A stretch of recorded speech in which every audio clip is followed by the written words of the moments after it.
aguardar mais uns minutinhos para para esperar todos os participantes entrarem, o máximo de participantes possíveis, que a gente já dá início.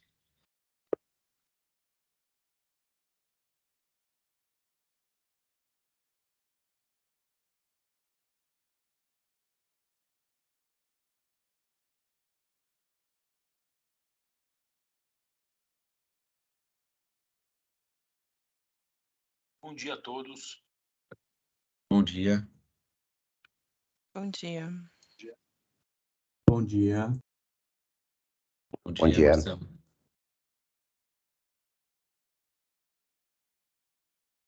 Bom dia. Sair, espera. Bom dia. Bom dia, pessoal. Bom dia.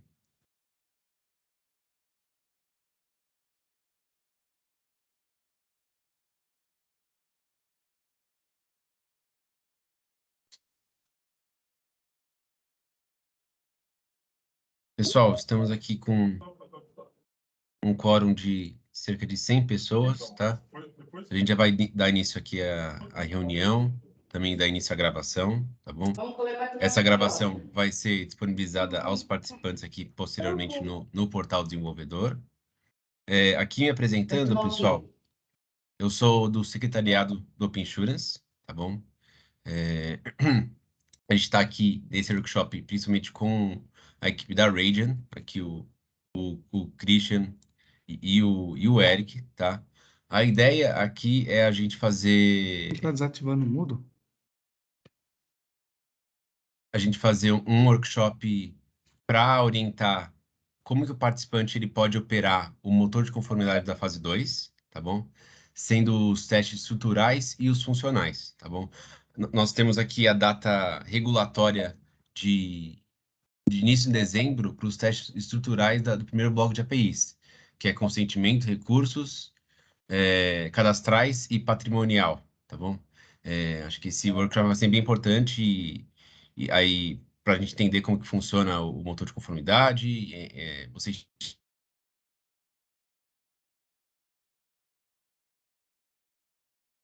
tirarem suas dúvidas, pessoal, que conforme as dúvidas venham as dúvidas, vocês levantem a mão, tá? Aqui no Teams que a gente organiza uma fila e endereça o esclarecimento, tá bom? Aí, pessoal da Radian, Christian, fiquem à vontade. Beleza, obrigado, André. Só vou compartilhar aqui. Acho que vocês conseguem ver a tela já, né? Legal, pessoal. Então, primeiro, agradecer a presença de todo mundo, né? Acho que é um momento bem legal para todo o ecossistema, que é a certificação funcional. Acho que depois de algumas certificações e etapas, né, que a gente teve que passar, agora acho que é, de fato, a última etapa ali, entrega regulatória, que a gente vai ter que ter antes de colocar a fase 2 em produção, começar a ver dados sendo compartilhados e ver as propostas de valor se surgindo aqui da fase 2 do Open Insurance Brasil, né? Então, acho que é um momento legal para todo o ecossistema, né?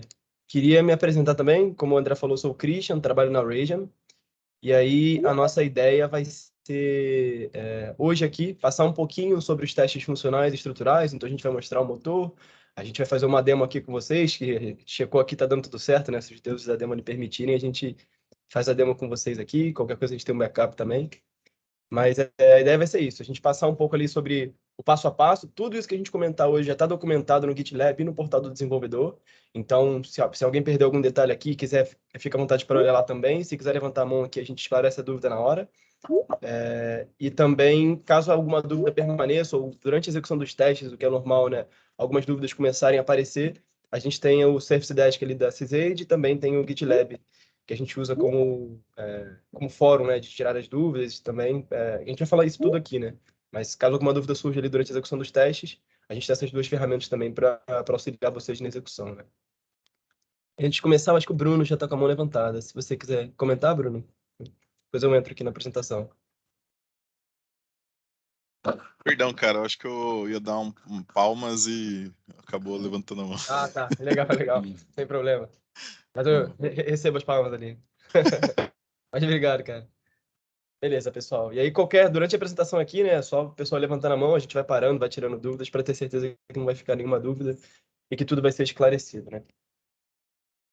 Então, falando um pouco de agenda hoje, pessoal, a gente pensou em 2 tópicos principais. O primeiro é datas e entregas. O André já deu um overview aqui bem grande daquilo, mas a gente queria trazer de novo, né, o calendário para lembrar todo mundo. Acho que são muitas datas, muitas entregas, então só para a gente esclarecer do que a gente está falando, quais são as próximas datas ali e o que a gente está mirando, né? O que abriu a certificação, o que não está aberto, quando vai abrir, etc. Então, a gente vai falar um pouquinho disso aqui na primeira parte.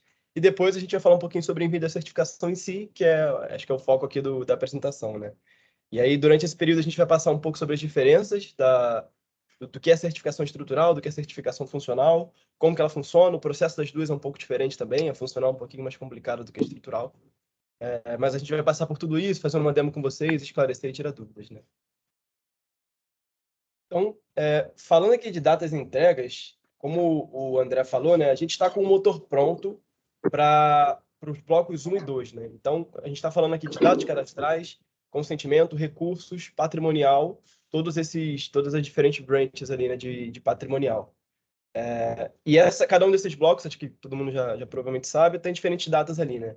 As linhas que a gente está falando aqui de certificação funcional e estrutural são essas duas. Então, o registro do certificado dos testes de conformidade é a certificação estrutural e o término das certificações de APIs e início da operação em produção é a certificação funcional. Então, como o André falou, registro de certificado de teste de conformidade para o primeiro bloco é agora, início de dezembro. Então, dados cadastrais, consentimento, recursos e patrimonial residencial. Executar os testes aqui até o início da primeira semana de dezembro. São testes bem simples, então, caso ainda alguém não tenha executado os testes aqui, eu acho que a gente esclarecendo as dúvidas hoje, durante a próxima semana, é tempo suficiente ali para a gente conseguir rodar e estar de acordo com as datas regulatórias. Né? E a certificação funcional, consentimento e recursos, a data é janeiro, né? Então, a gente está soltando agora dia 23, né? Então, um pouquinho mais, 1 mês e meio, mais ou menos, com o motor disponível, aqui em consentimento e recursos, para a gente conseguir executar os testes, né? E fazer a certificação dessas duas. E 1º de março para cadastrais e residencial. E aí depois tem os próximas entregas aqui, né? Mas só para situar vocês, estrutural, a gente está falando dessa segunda linha aqui, registro do certificado de teste de conformidade, e funcional, término de certificação de APIs, início da operação em produção. Então, agora, o que a gente vai estar falando é desses blocos aqui, né? O que está pronto no motor e disponível, dados cadastrais, consentimento, recursos, patrimonial e residencial. E aí aqui também está disponível, a gente vai falar um pouquinho mais sobre isso. Do calendário aqui, pessoal, tem alguma dúvida? Não sei se o pessoal da Peers também quer comentar alguma coisa aqui, esclarecer mais um pouco.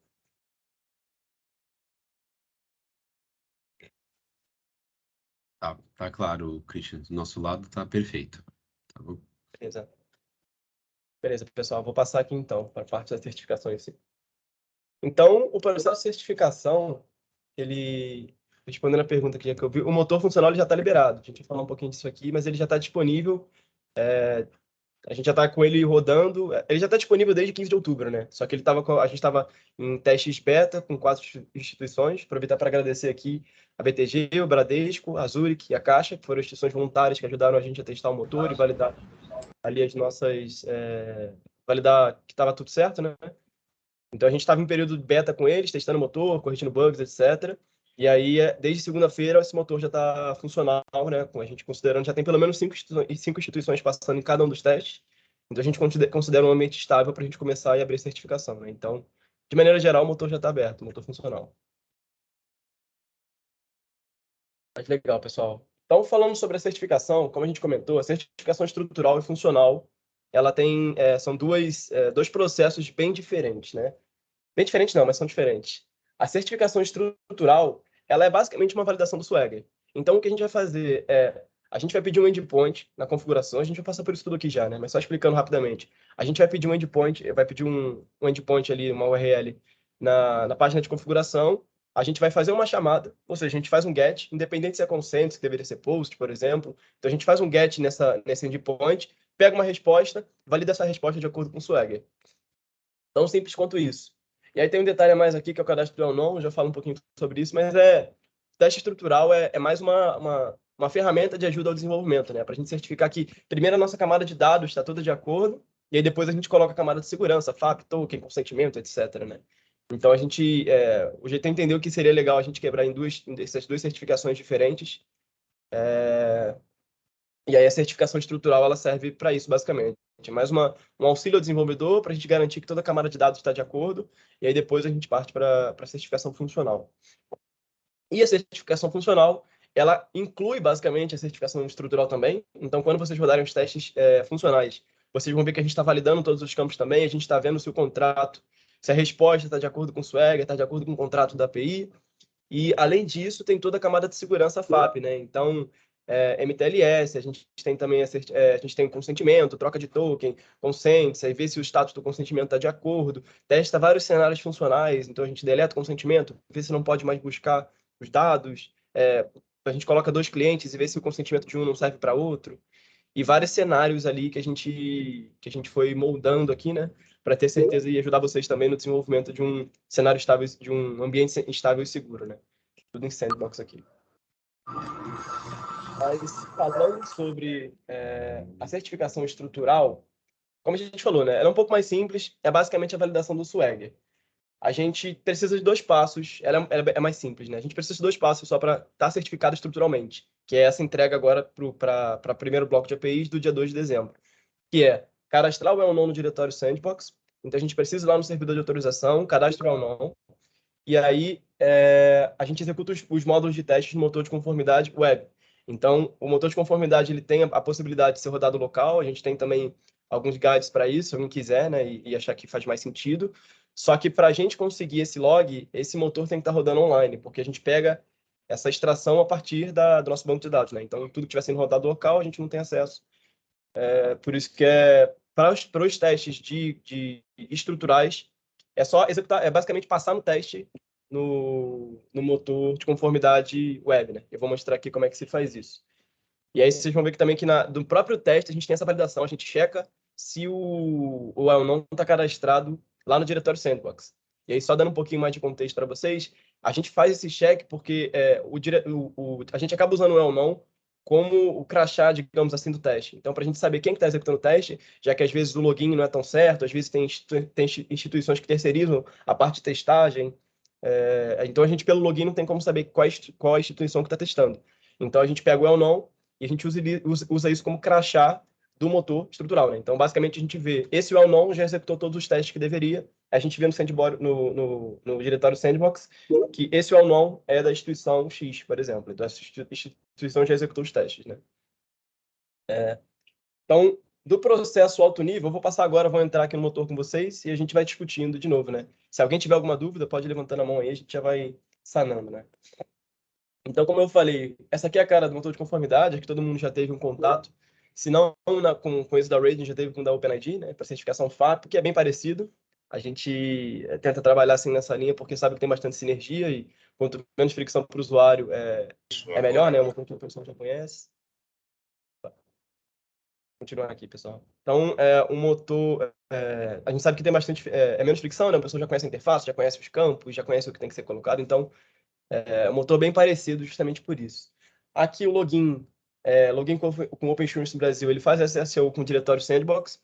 Então, acho que para todo mundo, para quem não, se alguém ainda está sem acesso, né, é só entrar, fazer o cadastro ali no diretório Sandbox e aí a gente já vai estar com acesso ao motor. Não precisa estar ligado a nenhuma instituição e aí a gente consegue ter o acesso ao motor aqui, né? A gente acaba utilizando ali o diretório como SSO para a gente ter esse controle de acesso mais próximo ali, né? Mas eu vou fazer o login aqui pelo e-mail da Raiden. Até, Christian, foram 2 perguntas aqui dos participantes, do Marcelino e também do Gustavo. Claro. Então, no caso, a gente tem o participante, ele pode ter acesso ao motor via cadastro no diretório, tanto em Sandbox quanto em produção, certo? Isso. Assim, em produção eu vou checar, porque eu não tenho certeza como que tá como que tá aqui no OpenShift. Mas no diretório Sandbox, sim. E para fazer os testes, a gente só vai precisar, nesse momento, do cadastro e registro. E tudo que a gente fizer vai ser no diretório Sandbox, porque o motor de conformidade, ele é uma homologação do ambiente de Sandbox, né? E a gente, depois a gente vou falar aqui um pouco, mas tem alguns documentos que a gente precisa assinar mais de termos legais para falar que o que a gente está executando no ambiente de Sandbox é o que a gente está replicando no ambiente de produção. Mas tudo que a gente falar aqui é ambiente de Sandbox e o usuário consegue acesso no diretório de Sandbox sem estar cadastrado ou ligado a nenhuma instituição ali, né? É só fazer o cadastro, faz o registro, faz a parte de sign up, né? E aí, a partir disso, já tem acesso aqui via via diretório, como eu mostrei. Foi eu que fiz essa pergunta aí, mas aí que tá o problema. Eu tenho o cadastro do diretório Sandbox, eu consigo acessar lá normal. Porém, quando eu clico aí nesse login via diretório, ele me direciona para o link de produção. A produção não tem acesso porque precisa assinar um documento com certificado digital. Eu até abri um chamado no Service Desk do Open Insurance e me falaram que realmente está direcionando só para produção mesmo.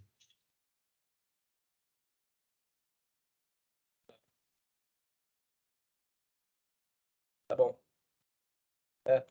Idealmente aqui ele vai estar direcionando pro Sandbox, mas eu vou dar uma olhada aqui, e aí até o... Deixa eu pegar. Oi, não sei quem Pode fez falar, a Pedro. pergunta, mas você conseguiria fazer o cadastro em produção sem o CPF, marcando que você não é um administrador da organização.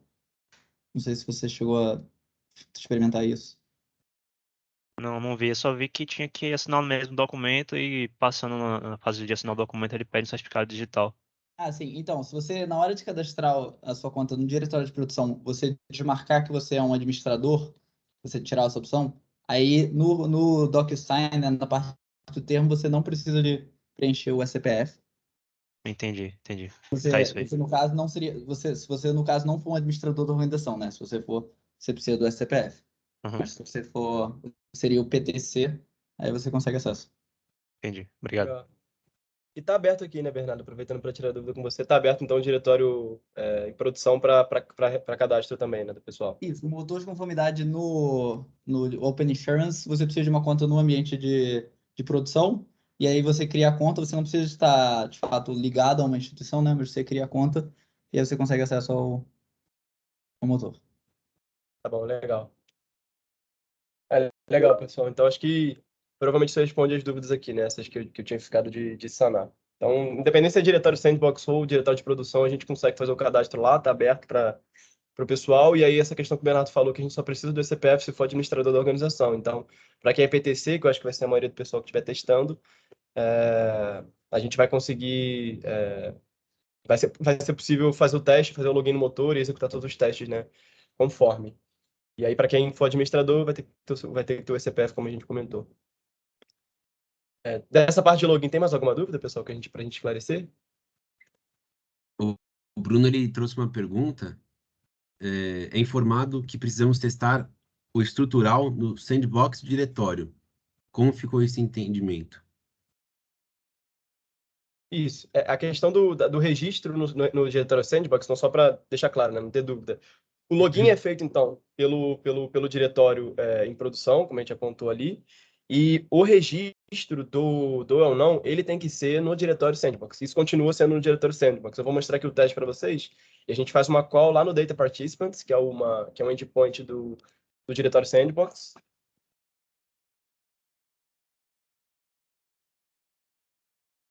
Esse aqui. Então, a gente faz uma chamada aqui, e se o seu endpoint, se o seu eu não estiver registrado no diretório Sandbox, ele vai aparecer aqui para a gente. Então, o que a gente faz basicamente é checar se o seu endpoint se o seu eu não está aqui. Mas, para isso, continua sendo o diretório Sandbox. Só que o login é feito pelo diretório produção. Faz sentido?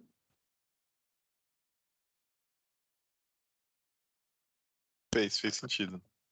Beleza. Obrigado. Mais alguma dúvida aqui, pessoal? Nada? De acessos e alguma coisa que a gente possa esclarecer aqui? Isso mesmo. Há uma dúvida.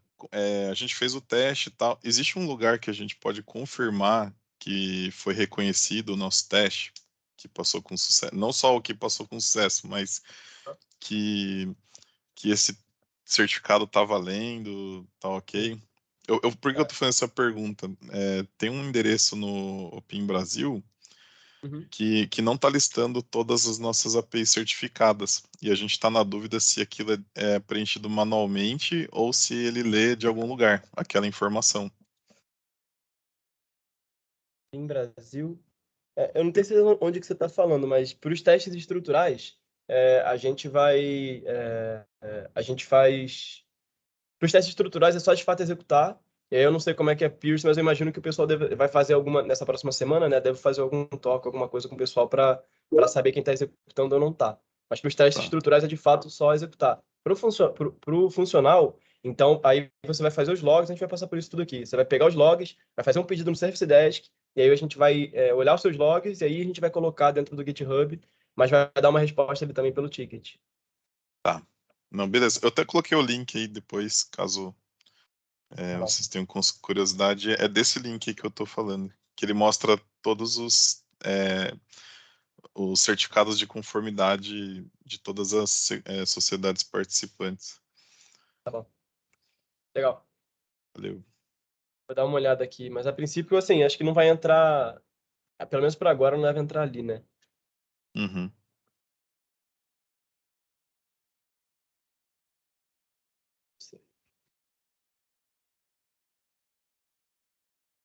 Beleza, pessoal. Mais alguma dúvida aqui? De Acho login que- ou de acesso? Aí, Christian, as dúvidas aqui estão sendo mais relacionadas a temas que a gente vai tratar aqui no workshop, né, pessoal? Acho que Legal. a gente vai compilando, pessoal, e no final a gente esclarece elas, uma após a outra, pode ser? Só para a gente Legal. dar segmento aqui na explicação dos testes. O que a gente pode fazer, pessoal, eu vou esgotar primeiro aqui, falar tudo sobre testes estruturais, e aí, se sobrar alguma dúvida sobre teste estrutural, a gente tira, e depois a gente parte para os funcionais, né, para ter certeza que a gente vai sanar todas as dúvidas. Mas até por conta do tempo aqui, vou passar aqui pelos estruturais, né. Então, feito o login no motor, a gente vai cair nessa tela para a gente criar um novo test plan aqui. É só o create a new test plan, né. Fazer o login de novo.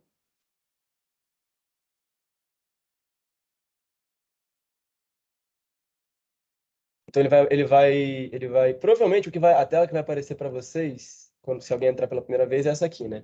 Então aqui primeiro a gente vai selecionar qual que é o plano de teste que a gente quer.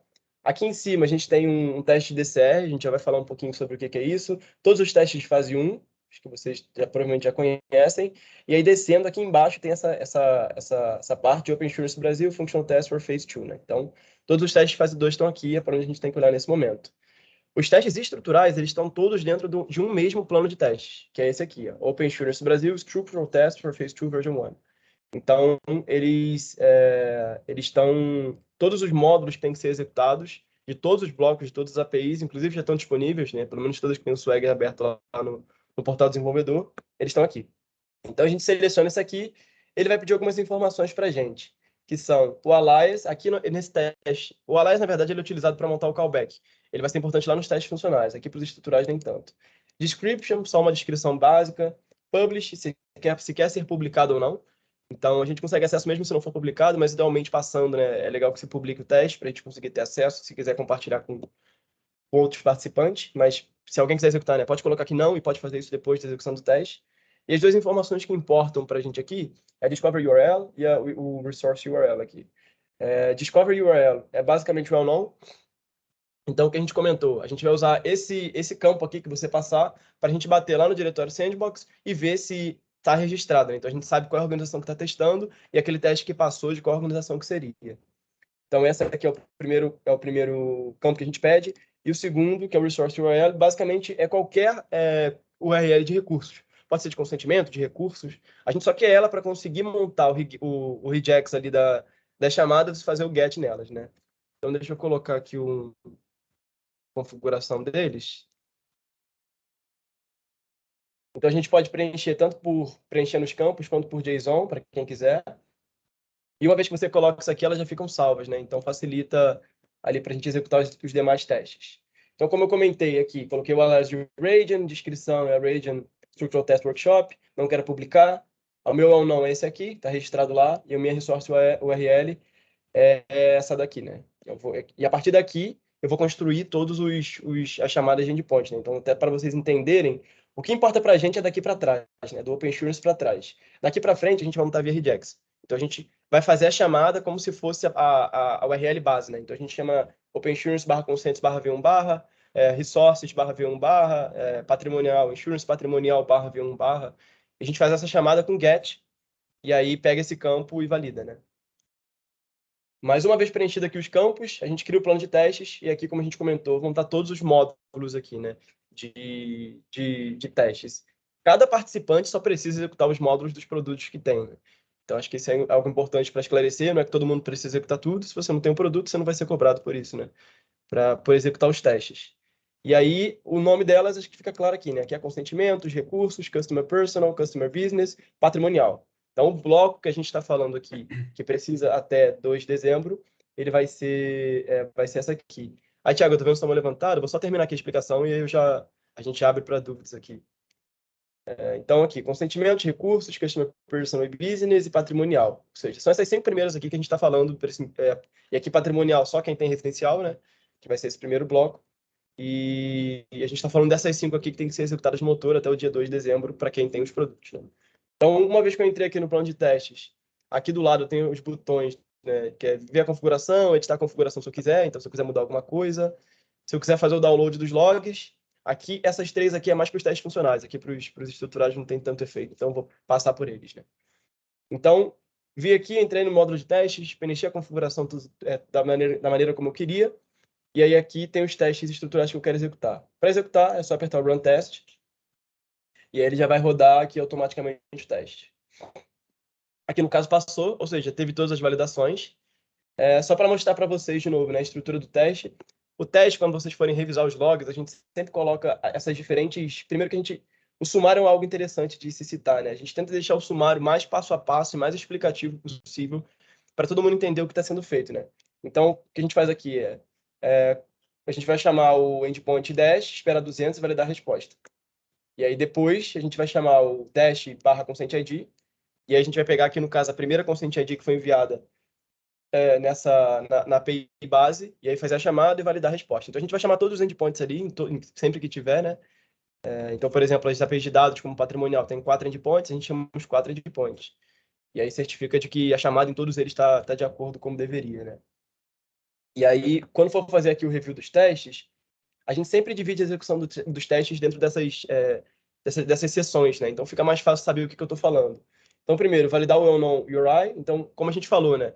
Eu vou fazer uma chamada aqui no diretório, no diretório sandbox. Então, aqui, ó, faço a chamada, faço um get ali naquela URL que a gente comentou. Eu tenho a resposta, que é bem grande aqui, com todos tudo que foi registrado ali no diretório sandbox. E a partir disso eu vejo se o que você... Aí tá aqui, ó, provided well-known URI is registered in the directory. Então, se a gente vier aqui para baixo, eu vou... essa aqui que eu passei, né? A gente registrou lá e ela tá lá no diretório... aqui. Então, o que eu passei, que é unused.com.well-known/configuration, ele está registrado no diretório. Então, eu passei essa primeira fase do teste e a gente aqui consegue ver quem que está executando esse teste. Porque a gente pega esse well-known, bate lá no diretório e vê qual que é a organização que registrou, né, esse well-known. Então, essa é a primeira parte desse teste. E aí depois começa as validações. Como a gente comentou, a gente faz um get na estrutura ali do endpoint. Então, isso aqui para trás a gente pega via regex e daqui para frente a gente vai construir, né? Usando OpenSurency, /consents, /v1, por exemplo. E aí a gente recebe a resposta e aí valida essa resposta até de acordo com o Swagger. Então, se o tipo está certo, se está respeitando todas as propriedades de tamanho máximo, de ver se está de acordo, se a resposta que foi enviada está dentro de um, bem parecido com o que foi feito fase 1, né? Então, acho que o pessoal está bem habituado com isso aqui. Aí só daqui do lado, né, o que a gente tem é para repetir o teste. Se eu quiser fazer o upload de imagens, alguns testes precisam, não todos aqui. Aí, no caso do OpenSurency não tem nenhum. Ver a configuração, editar, download logs, isso aqui tudo que a gente já comentou. O que é interessante para a gente é esse botão de Continue Plan. Então, se alguém for fazer as 5 primeiras, a gente aperta aqui e a gente já vai para o próximo teste, né? Aí o próximo teste, por exemplo, é de recursos. Aqui a gente mocou um erro no teste. Sempre que tiver um erro no teste, o sumário dos erros eles vão ficar aqui em cima. E as mensagens de erros a gente também tenta ser o mais explicativo possível para, se tiver algum erro, o usuário conseguir entender qual que é o erro e qual que é a correção necessária ali, né? Então, a gente... aqui, por exemplo, o validator, o valor do elemento type não faz... does not match with any given enumeration the resources list P1 API response. Então, se você clicar em cima do erro aqui em cima, você é direcionado para o erro, onde está o erro ali nos logs, né? Para a gente não ter que ficar descendo e procurando a falha.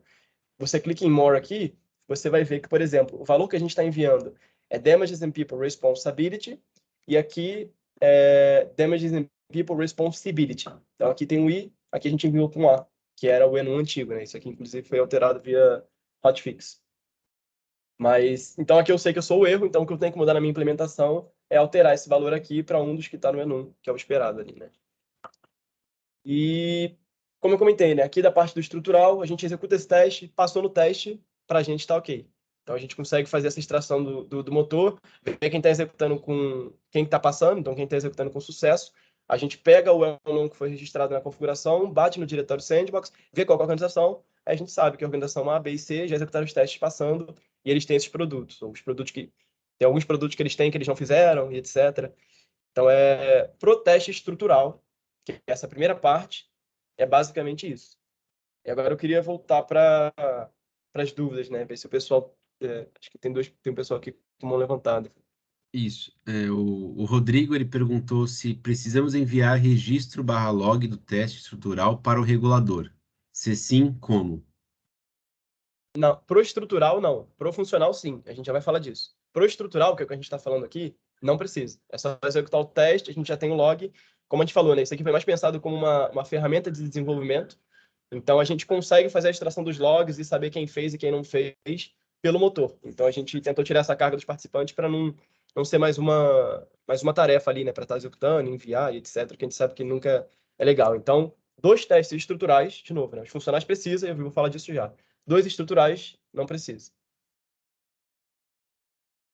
Aí o Thiago está com a mão levantada. Thiago, fica à vontade para trazer sua dúvida. Bom dia. A minha dúvida é mais simples, é a respeito ali da validação ali das APIs, né? Quando a gente vai colocar um endpoint qualquer de API, elas são as APIs que estão já no diretório publicadas ou são APIs sandbox, por exemplo, que rodam nesse motor? Você diz assim, a chamada que a gente faz. Isso. Tá. A chamada que a gente faz, na realidade, ela é feita baseado ali em qual endpoint você passar, ou seja, qual URL que você passar na configuração. Então, a gente só bate no motor para checar se o well-known está lá. Agora, a chamada da API que a gente faz é o que está no motor, né? Então, por exemplo, se a gente vê a configuração aqui, por exemplo, eu passei o que a gente passa aqui, nessa resource URL. Então, o que eu passei aqui é datasamples, thread.com, 3, _pf, _Jorge Marcos. Foi isso que eu passei lá, ali na configuração. E se a gente ver a chamada aqui que foi feita, então no request, ele chamou exatamente isso aqui, construído via regex, né? Então eu passei consensus lá, ele construiu resources aqui de acordo com regex. Então, /OpenSurency, /resources, /v1, Então, a chamada da URL vai ser o que você passar na configuração do teste. Mas não tem diferença se for publicado ou não? Ou tem que estar Não. publicado? Ah, tá, entendi. Não precisa. Não precisa. Tá bom, obrigado. Nada. O que precisa estar publicado só de novo, né? Só o well não. Ele precisa estar lá no diretório, mas a API ou a URL em si que a gente vai fazer a chamada não precisa estar publicado em lugar nenhum.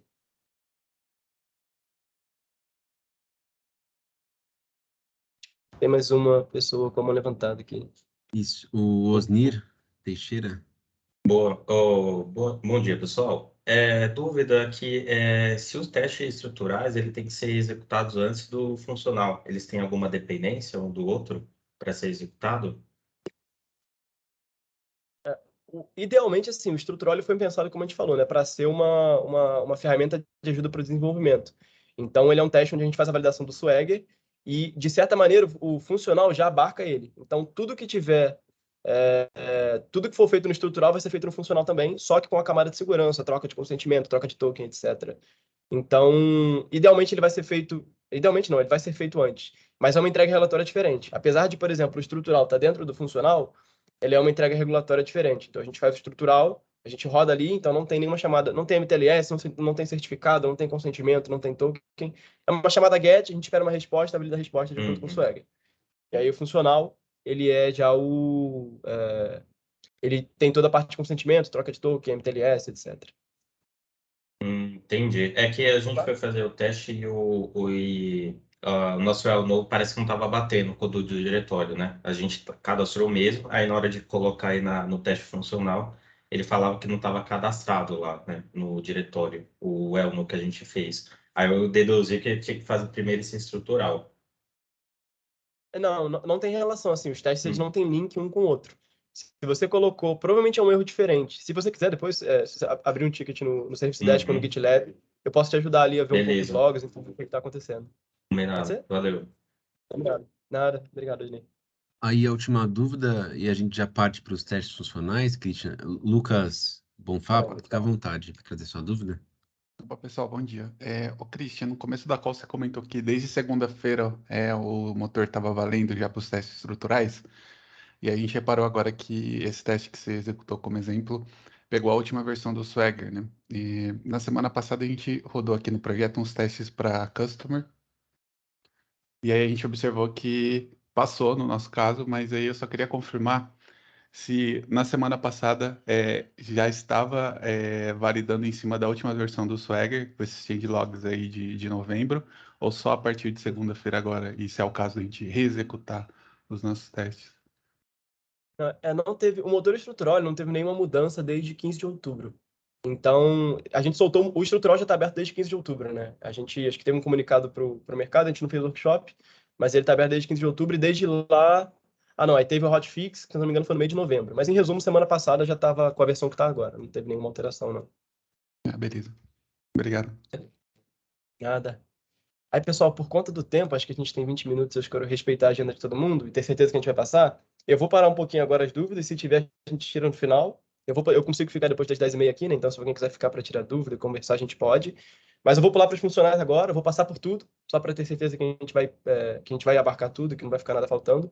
E aí, no final, dando tempo, a gente tira dúvida, eu consigo ficar. Se alguém não conseguir, tiver dúvida, e pode mandar para o Service Desk, que a gente vai falar aqui um pouco desses métodos também. Beleza? Então, explicado estrutural, essa entrega de 2 de dezembro que a gente falou, para aquele bloco de APIs ali, vamos partir para o funcional, né?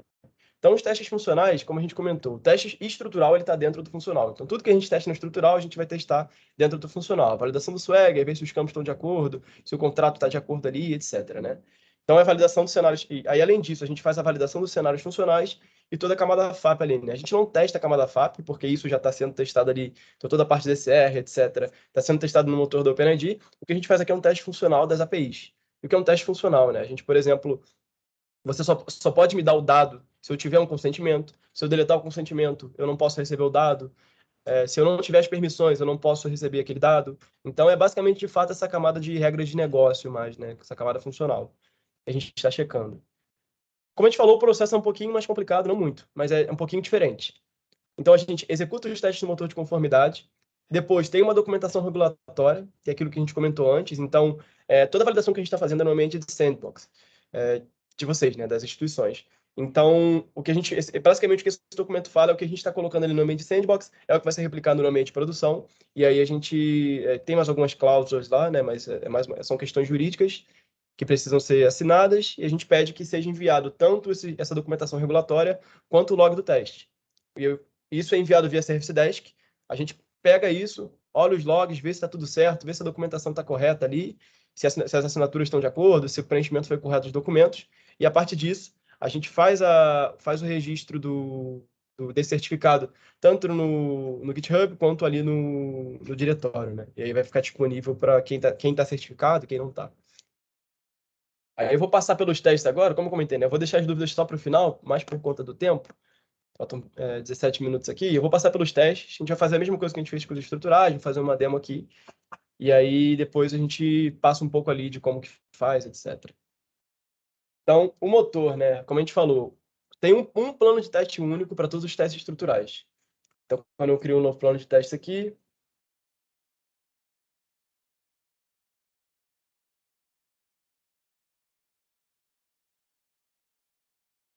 carregando os testes, só um minutinho. Então, como eu comentei, né? Quando eu entro aqui, eu tenho todos os testes, ou seja, todos os pontos disponíveis. Quando eu vou aqui para baixo, eu tenho os da fase 2. E aqui eu tenho os functional tests, né? Então, os testes funcionais. Se vocês... Mesma coisa aqui, né? Aqui, diferente dos estruturais, que é um único plano de testes para todas, aqui a gente tem um plano de testes para cada API. Então, se vocês virem aqui, a gente tem uma para consents, uma para customer business, uma para customer personal, uma para patrimonial e uma para resources, que são as que a gente está falando aqui, né? Então, o que a gente vai ter que executar são essas. Apesar de estar em WIP aqui, na prática elas já estão na versão estável, né? Então, a gente vai só tirar esse WIP aqui hoje já, e aí está disponível para vocês executarem, né? O WIP aqui ele não muda em nada o teste, mas é só para a gente executar aqui, né? Então, selecionei aqui os testes de consenso, ele vai começar a me pedir alguns dados que são um pouco diferentes dos estruturais. o que ele vai pedir, né? Então, o método de autenticação do cliente. Então, aqui, se é Private Key JOT ou se é MTLS, usando o certificado MTLS ou Private Key JOT da mensagem assinada. Então, seleciona a opção aqui. O Request Object Method, né? Então, se vai ser mais velho ou se vai ser push aqui é no caso do Popar. Então, para quem tem um endpoint para ir preparado, o motor está preparado para fazer essas chamadas também. Então, pode selecionar aqui, o teste vai se adequar ao que você selecionar aqui. No caso, a gente vai colocar by value. E aqui ele pede uma série de outras informações para a gente preencher para os testes poderem ser executados, né? Deixa eu colocar só as configurações aqui. E aí vocês vão ver que grande parte dessas configurações aqui, elas são... A gente está com configurações do BTG aqui, né? Porque como a gente faz só o motor, a gente não faz a gente, aqui no Open Assurance, né, não está fazendo do lado da implementação mocada, a gente contou com o apoio de um parceiro, que foi o BTG. Aproveitar aqui para agradecer, né, o William Noronha, lá do BTG, que suportou a gente aqui, fornecendo as credenciais para que a gente pudesse estar testando o local também e que pudesse estar fazendo a demo aqui. E o Renan Satak também, da Finance Tech, que ajudou a gente a acertar tudo aqui. Mas, então, né, as informações que vão ser necessárias, da mesma maneira, né, a gente consegue entrar via JSON ou consegue colocar, preenchendo forma ali, preenchendo campo a campo. E aí, aqui as informações são... o alias é basicamente o que vai ser utilizado para montar o callback. Então, isso aqui é importante porque antes da gente fazer o DCR e colocar o client ID, então a gente tem um campo aqui onde a gente vai colocar o nosso client ID, que é esse aqui.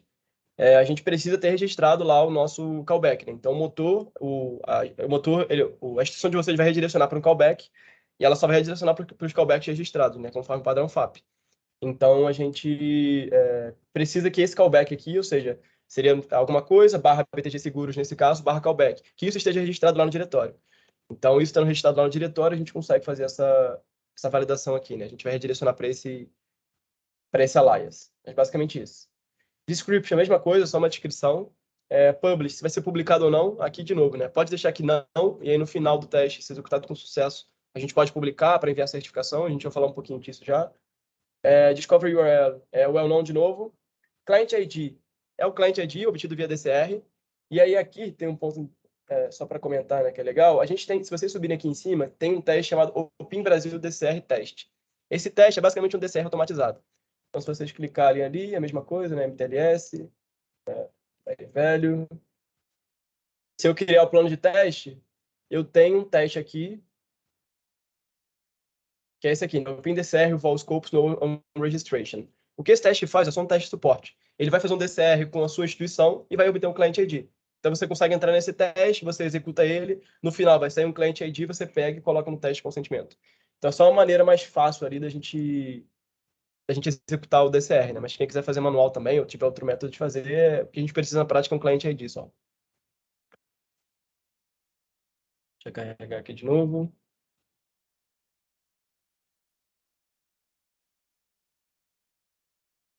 Vou voltar aqui para os testes de consentimento.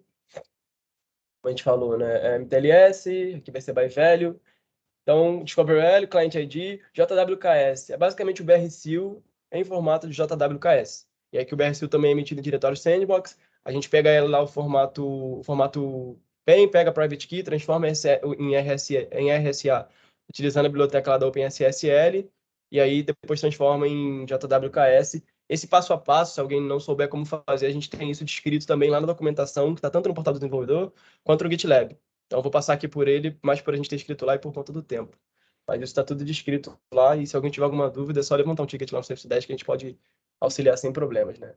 E aí aqui vai ser o BRCAC, então aqui é o BRSIL, aqui é o BRCAC. Aqui o certificado em si, né? E aí aqui embaixo vai ser a private key que a gente coloca, né? Descendo mais um pouco, a gente tem um segundo cliente.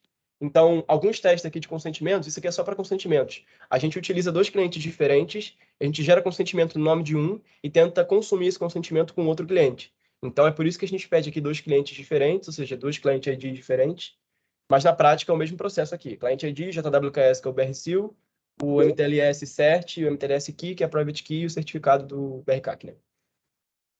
Descendo mais um pouco, qual que é o URL de consentimento? Então, a gente passa aqui qual que é a URL de consentimento, a partir dela a gente faz a construção das outras APIs também via regex. Brasil CPF, Brasil CNPJ. É o CPF e o CNPJ do usuário, digamos assim, E aí, aqui, se eu colocar Personal Products, eu tenho que colocar o CPF, é claro. O CPF tem que estar sempre ali, né? Que é o Logged User.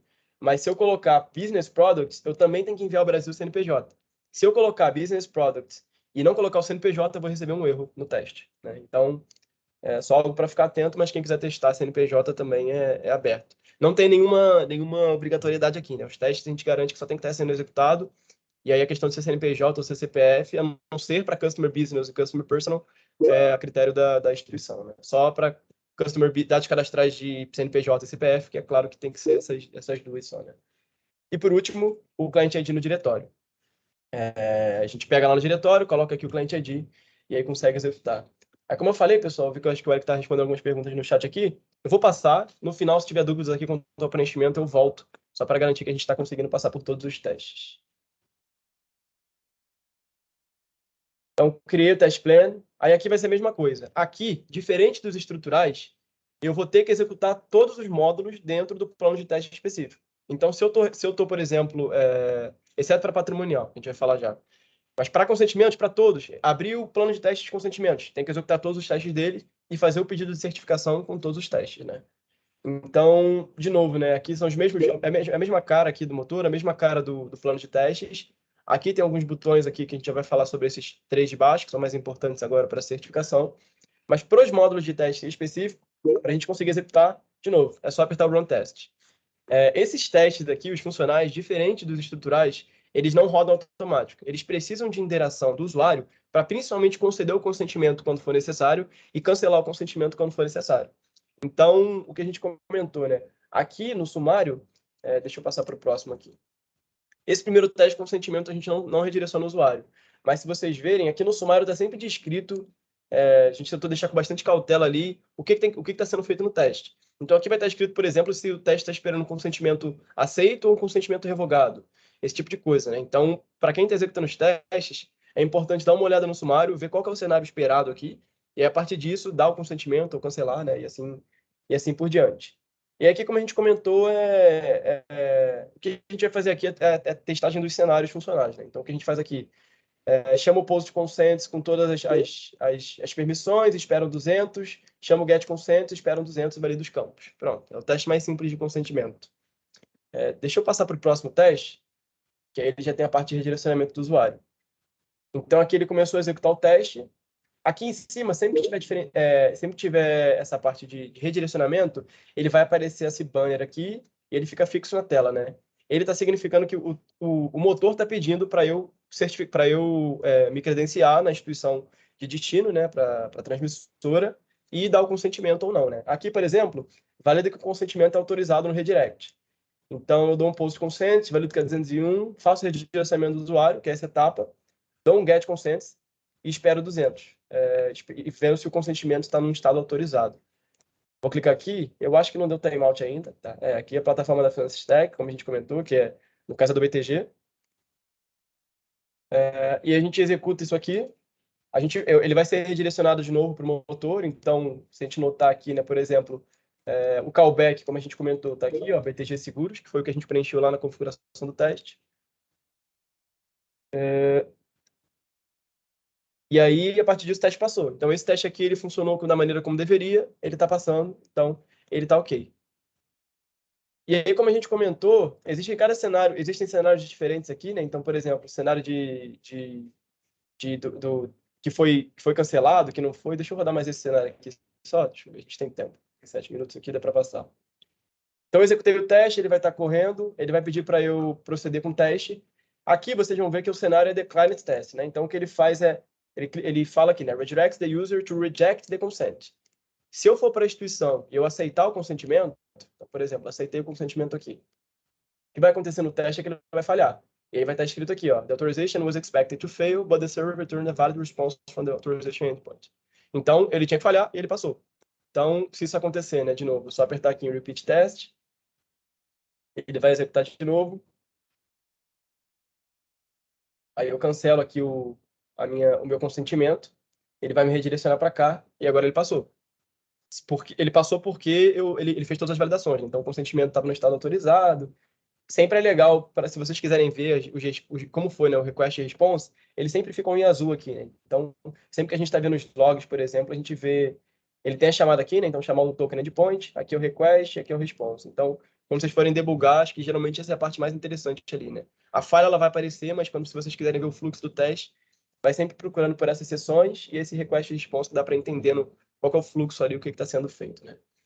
Então, queria passar só mais um detalhe aqui dos testes, que é o teste estrutural, que é um teste patrimonial, que é um pouquinho diferente.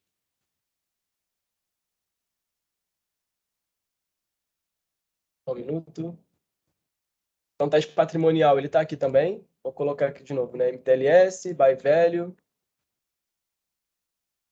Vou criar o test plan. Aí aqui é a mesma coisa, né? Eu tenho um plano de teste com todos os módulos. A diferença é que, se a gente olhar lá de novo como a gente mostrou, o patrimonial ele tem diferentes branches. Para a gente não criar um plano de teste para cada branch, sendo que a API é a mesma na prática, ou seja, o Swagger é o mesmo, o que a gente fez? A gente criou um único plano de teste com todas as branches. Então, você tem os testes core aqui, que é o Open Amplified, Patrimonial API Test, API Wrong Permission, Resources, tudo que não tem branch no nome. Se tiver branch no nome é porque é um teste de branch. Então, como que vai funcionar a certificação das branches? A gente vai precisar executar esses 4 aqui. Então, a gente precisa executar esses 4 testes de cima, que são os core, e a branch que eu quero testar. Então, por exemplo, se eu quero testar agora residencial, que é a primeira entrega, eu vou ter aqui, ó, empresarial, condomínio, residencial a primeira. Então, eu preciso executar essa aqui. E aí, a gente tem os cenários aqui dos testes das APIs de dados. Os cenários base, basicamente, são... A gente faz uma chamada e espera que tenha... A gente faz uma chamada com as permissões, espera que ele me dê as permissões. Eu faço uma chamada sem as permissões e espero que eu não receba os dados. E eu faço uma chamada e vejo se o status do recurso que está na API de dados está conversando com o status da API de recursos, né, da API de resources. Então, esses são os 3 cenários base. E aí, para as APIs de dados, mais para frente, pode ser que cada uma ou outra a gente eventualmente tenha alguns testes diferentes. Vocês vão ver que Customer, por exemplo, tem alguns testes diferentes ali. Mas são todos os cenários estão sempre descritos aqui dentro do sumário, né? Então, executando aqui o de resources, por exemplo, a gente pode clicar, aí vai ser a mesma coisa. Ele vai executar, vai pedir para eu ser redirecionado, eu vou dar o consentimento, ele vai me retornar, e aí ele termina de executar o teste, vamos ver se deu passando aqui. Por exemplo, aqui teve um problema na implementação, né? Como a gente falou. Não um problema na implementação, mas algo que a gente tem que ajustar porque é uma API de recursos, né? Então aqui, compare resources with policy ID, extract resources ID array is empty. Então, na verdade, o que foi que o retorno da API de recursos ela veio vazia. Então, não tem como a gente validar. Então, é sempre isso. É executar o teste, ver se teve falha, identifica qual que é a falha ali, e a gente consegue ir debugando, né, do lado de vocês. Então, esse aqui é o processo de execução. Agora, eu vou passar em 2 minutos aqui só o processo de certificação em si, como que é. O processo de certificação, ele exige, como a gente comentou, né? Tem a parte da documentação regulatória e tem também a execução dos testes. Então, uma vez que eu tenho executado todos os testes que eu quero com sucesso, então no caso da patrimonial aqui, né? Eu executei esses 4 primeiros, que são os cenários básicos, com sucesso, e aí eu vi aqui que a residencial API Branch Test é que eu quero testar, executei também com sucesso. Quero fechar minha certificação. Aqui tem um botão que é Certification Package, que eu clico. Aqui é um link para instruções, então se o pessoal quiser ajuda aqui também, ele vai ser redirecionado para isso. E a gente inclui aqui, deixa eu apertar aqui, termos e condições, que é um dos documentos regulatórios, que acho que aqui no caso vai ser informado para vocês no comunicado, o link, mas isso vai estar lá no GitHub do OpenSurency, já está lá na verdade. Certificado de conformidade funcional, outro documento aqui que a gente tem que mandar. E aí eu clico aqui em Prepare Certification Package. O que ele vai fazer para mim é fazer o download de uma log aqui. Deixa eu sair aqui. Se eu clicar nessa log, vocês vão ver o que eu tenho aqui. São os documentos que eu coloquei. E aí aqui eu tenho todos os testes logs também, com o index HTML. Então, é um resumo dos testes que foi executado. No caso lá, eu só executei um, mas aqui vão ter todos que você executou com sucesso ou não. E aí aqui são é o login de cada um dos testes, né, que eu executei. Isso é o log em si, né, não o login, o log. E aí, feito isso, eu estou com isso aqui. Essa pasta zipada, ela vai ser enviada dentro do Service Desk. Então, se eu clicar aqui, deixa eu ver se vai abrir o Service Desk aqui. Aqui, como a gente falou, né, o guia da certificação, então só se alguém tiver dúvida nesse processo de baixar os logs, etc., a gente tem um guia aqui também que está lá no portal do OpenSureance. Se a gente vier para cá, Service Desk do Opin, no portal do usuário final, que eu acho que para a maioria é a cara que o pessoal conhece, tem essa tela aqui de enviar pedido de certificação. Então, eu clico aqui para enviar o pedido de certificação. Eu vou preencher aqui o que eu quero, descrição, resultado do teste. Então, todos os meus testes foram bem-sucedidos, alguns foram mal-sucedidos. E o qual foi executado, né? Consentimento, recursos, patrimonial, cada uma das branches diferentes aqui. Então, a gente vai emitir um pedido de certificado para cada uma das branches aqui, né? Eu sei que foi bem rápido, pessoal. Acho que a última parte que eu queria só falar aqui, antes da gente abrir para dúvida, se o pessoal tiver. André, só para confirmar, né? A gente termina às 10h30 agora, né? Na teoria. Isso mesmo. A agenda Tá. está até 10h30. Isso. Tá bom. Então, vou passar só mais um minuto aqui, pessoal, só para falar. O motor, aí, como a gente falou, né? Tem pelo menos 5 instituições que estão passando em todos os testes. Então, a gente considera que o motor está estável. A maioria dos cenários básicos já estão cobertos. Pode ser que, com alguns de vocês testando, vocês coloquem algum cenário que seja válido pela especificação e que o motor não esteja validando, que esteja validando de maneira errada. Isso pode acontecer. Se acontecer, a gente tem duas plataformas aqui, que é o Service Desk, que a gente mostrou ali, e o GitLab também. O GitLab, ele é o próprio GitLab do OpenSureance Brasil. Na parte de issues aqui, a gente tem, por exemplo, agora a gente não tem nenhum issue com a gente. Então não tem nada aqui. Mas sempre que a gente tiver qualquer ponto que possa estar errado no motor e que a gente está corrigindo, que está no nosso backlog aqui, que a gente está em desenvolvimento, a gente vai colocar aqui. Então, se você teve um erro no motor, você verificou que de fato é um erro do motor, a gente olha aqui no GitLab para ver se esse issue já está aberto. Se ele tiver, você pode dar um joinha aqui, dar um up, que a gente vai saber que aquilo ali é mais importante, tem mais gente com aquele mesmo problema. Só para a gente não abrir vários tickets com o mesmo problema, né? Caso aconteça. A gente acredita que o cenário está bem estável, mas como a gente falou, né? Pode acontecer. Então, se acontecer, ou seja dúvida na execução, seja recebi um log aqui que eu não estou conseguindo entender muito bem, ou eu li o log, eu acho que eu estou certo pela certificação, pela documentação, mas o motor está falando que eu estou errado. Tudo isso envia via Service Desk aqui no GitLab, e aí a gente vai responder e vai dar todo o apoio que vocês precisam ali para estar executando os testes. E acho que era isso, pessoal. Roubei 2 minutos aqui, peço desculpa.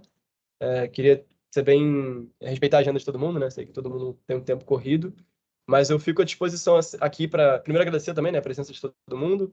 A gente fica à disposição via Service Desk, via GitLab, para responder e para estar interagindo com vocês. Se tiver com log muito inconclusivo, não estiver conseguindo ler muito bem o log, avisa para a gente, que a gente ajuda também.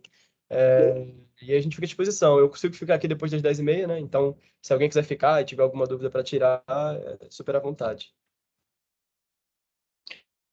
Só agradecer, Christian, o time da Peers, o time da Radiant, pela organização aqui, pela apresentação, tá, gente? Obrigado mesmo. Acho que o mercado inteiro agradece e vamos seguindo. Legal, Chico, é isso aí. Legal, Chico. Temos uma dúvida aqui, Christian, do participante do Stefano. Ele pergunta se a gente tem relação entre os testes estruturais e os certificados ICP Brasil, emitidos junto com as ACs. Ele pergunta isso porque a nossa data aqui no cronograma ela está com a mesma data, né? Mas eu entendo que a gente não tem relação, né? São independentes. Principalmente teste estrutural, ele é muito simples. Não tem nenhum certificado, a gente não faz nada. A gente faz um get na PXMDE, vai esperar um payload, a gente valida o payload de acordo com o Swagger. Não tem troca de certificado, não tem nada disso, né? E aí, até falando dos testes funcionais, quando a gente fala do BRCAC e BRSIL, esses logs, eles vão ser usados, uma vez que quando a gente clica naquele botão que eu mostrei lá, né, Prepare Certification Package, ele torna os logs públicos. Então, as suas chaves vão virar públicas. Então, a gente não usa o certificado da ICP Brasil, por exemplo, dentro do teste funcional. A gente usa todos os certificados que foram emitidos no diretório Sandbox do OpenSureance Brasil, né? Então, a gente emite por lá, coloca lá. A gente ainda assim tira a chave privada, né? Mais por segurança, mas, de qualquer maneira, a ideia é que não seja o certificado válido. O certificado válido é, de fato, só para produção.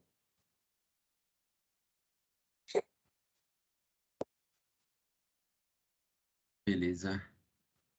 Pessoal, aqui no chat, eu não identifiquei mais nenhuma dúvida. Acho que a gente conseguiu esclarecer todos aqui via conversa no chat. Alguém gostaria de levantar algum ponto? Fiquem à vontade para levantar a mão, mandar alguma dúvida aqui no chat, pessoal. Vou te dar mais alguns minutinhos aqui para abrir para vocês para dúvidas. Oi, pessoal, Thiago da Prudential. Só para sumarizar, para o dia 2 de dezembro, a gente vai fazer os testes estruturais e os testes funcionais também para vida? Não, né? Vida vai ser só no... Tá.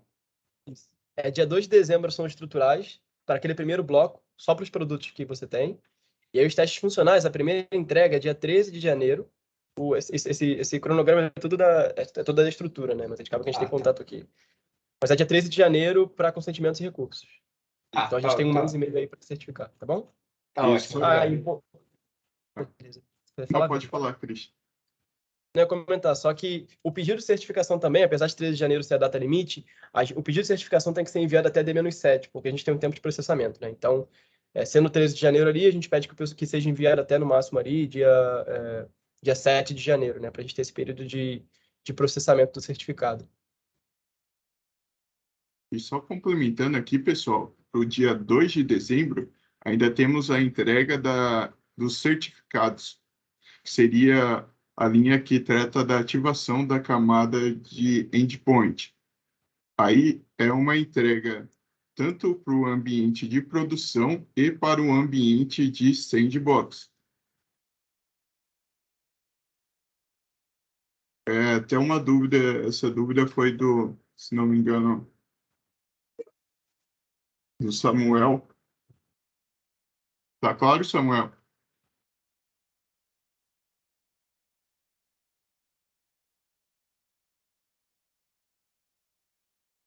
Acho que um ponto aqui que o Fábio colocou também interoperabilidade com o Open Banking e aproveitar o Authorization do Banking como Insurance. Não sei você sabe, Eric, se alguém conseguiu... Acho que não sabe comentar sobre isso. Eu acredito que não devemos ter casos sobre isso, ou não seria um caso simples. Os certificados do ICP Brasil, pelo menos, eles são diferentes entre Banking e Insurance. Então, o campo OI do certificado, ele é efetivamente diferente, o que impede que você utilize o mesmo certificado para os dois ambientes. Então, você precisaria emitir um certificado do ICP Brasil Open Finance e um certificado do ICP Brasil Open Insurance, caso você esteja nos dois ecossistemas. E sobre reaproveitamento de Authorization Server, não temos essa visão, então não conseguimos comentar, mas eu acredito que como ainda não temos os princípios da interoperabilidade entre os ambientes, isso é uma entrega esperada para 2020, final de 2023, começo de 2024, eu acredito que não termos instituições nesse caminho, ou se a instituição fez isso, foi de uma maneira bem convencional. E aí o outro ponto aqui, Fábio, que você botou, para o estrutural não precisa de MTLS, não precisa de nada. O estrutural, como a gente comentou, né, é um teste o mais simples possível. Você vai passar o URL, a gente faz uma chamada GET, sem certificado, sem consentimento, sem token, sem nada. Faz uma chamada GET, espera um payload, uma API simples, aberta, e aí a gente valida esse payload. Então, não tem certificado, não tem MTLS, nem uma camada de segurança, só validação da camada de dados ali.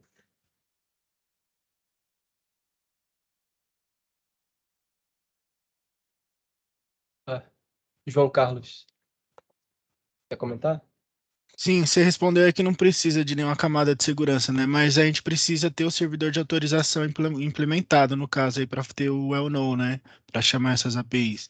E ele valida esse well-known, né? Ele valida lá o response dele, né? Então é obrigatório ter essa implementação já.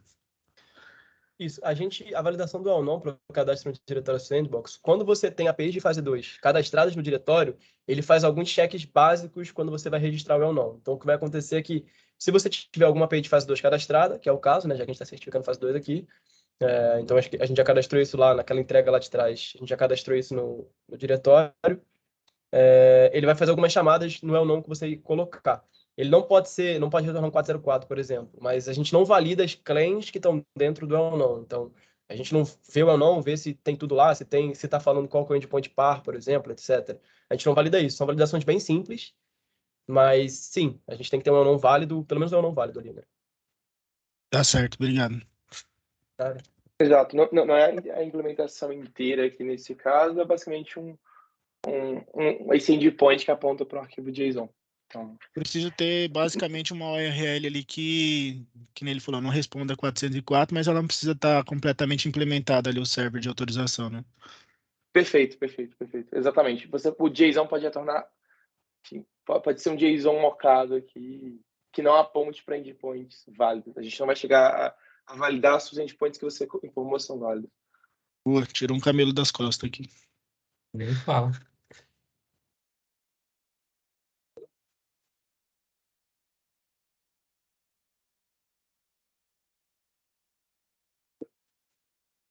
Mais alguma dúvida, pessoal? O Alex tá com uma levantada. Opa, eu tenho uma dúvida aqui com relação às datas de entrega, que eu acredito que acabaram de responder aqui no chat, mas eu vou fazer mesmo assim, tá? Que aí, só para ficar claro.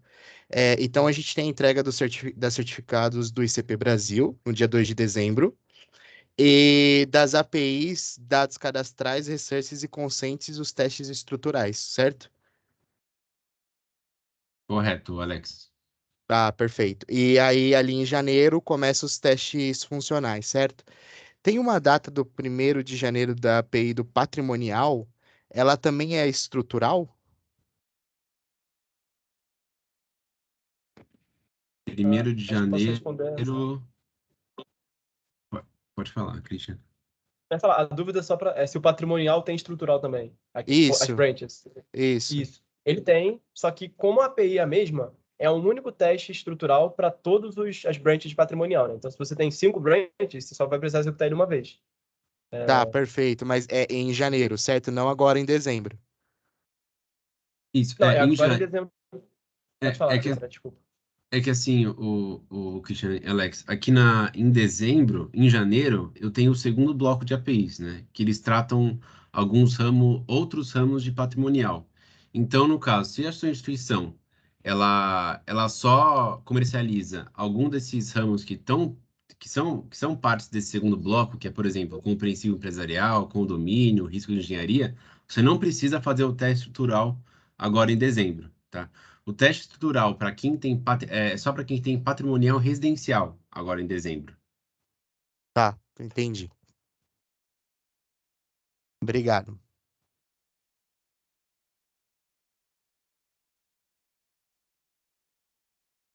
Mais alguma dúvida, pessoal?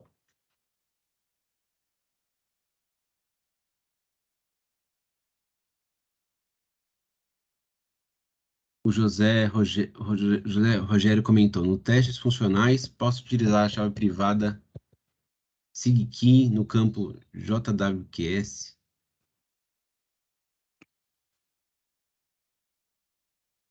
Ah, é, o que tem que ser utilizado ali no campo do JWKS é o BRCU em formato de JWKS, né? Então você pega a private key, é a signing key. Eu não sei se a gente está falando da mesma coisa aqui, mas é a chave de assinatura.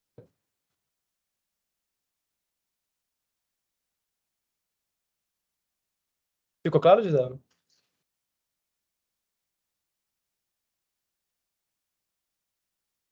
Beleza.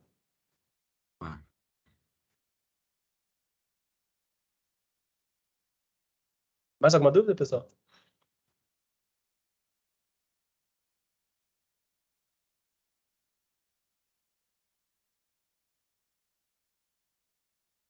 Não, acho que da nossa parte era isso, André. A gente fica à disposição aí via Service Desk e GitLab também, para caso surjam eventuais dúvidas aí depois também, pessoal. Acho que surgiu mais uma. Aí o Rodrigo comentou: até 13 de janeiro, patrimonial residencial, será necessário passar novamente no ramo seguinte para registrar empresarial? É, no caso, você tem a opção de na data anterior já adicionar o empresarial, tá? Mas aqui, assim, estritamente, comentando do cronograma e das datas, você tem a liberdade de separar as implementações, caso você entenda ser necessário.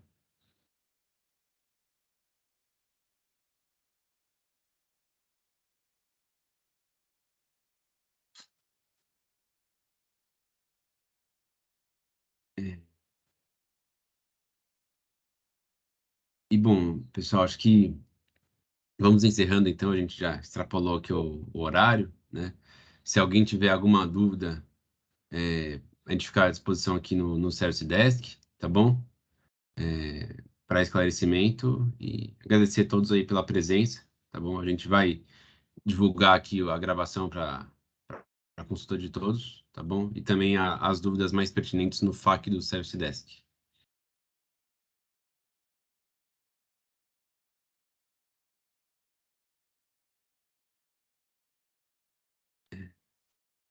Aí a última dúvida aqui do Fábio, só para confirmar, o envio dos testes funcionais serão até 6/1, T-7 do dia 13/1. É por conta do tempo de processamento nosso aqui dos certificados, né? Então, acho que da nossa parte, sim, a gente pede que os certificados sejam enviados até D-7 para a gente, no dia 13, conseguir ter todos os certificados já processados e publicados, né?